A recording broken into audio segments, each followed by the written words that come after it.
ఖాళీ కుండతో రాజు అయిన బాలుడు. అనగనగా ఒక సంపన్నమైన రాజ్యంలో ఒక జ్ఞానవంతుడైన రాజు ఉండేవాడు.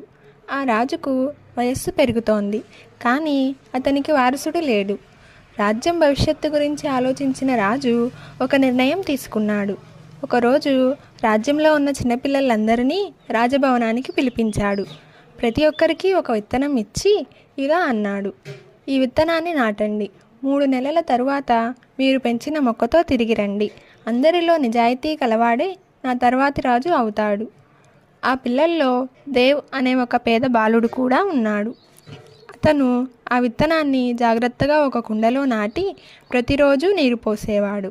రోజులు గడిచాయి, వారాలు గడిచాయి, కానీ ఆ కుండలో ఒక చిన్న మొలక కూడా రాలేదు. దేవ్ ఎంతో నిరాశపడ్డాడు. నేనేదైనా తప్పు చేశానా అని అనుకున్నాడు. కానీ అయినా అతను నీరు పోయడం ఆపలేదు.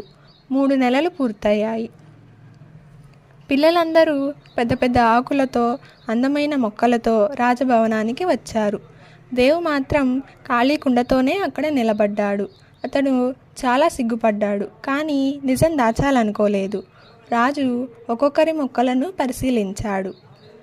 చివరిగా దేవ్ దగ్గరకు వచ్చాడు.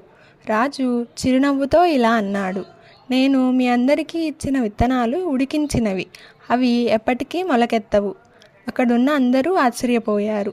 మీరు అందరూ వేరే విత్తనాలు నాటి మొక్కలు తెచ్చారు, కానీ ఈ బాలుడు మాత్రం నిజాయితీతో ఖాళీ కుండనే తీసుకొచ్చాడు అని చెప్పి రాజు దేవు భుజంపై చేయి వేసి ఇలా అన్నాడు: నిజాయితీ ఉన్నవాడే ఈ రాజ్యానికి అర్హుడు. అలా ఖాళీ కుండతో వచ్చిన దేవ్ ఆ రాజ్యానికి కొత్త రాజు అయ్యాడు.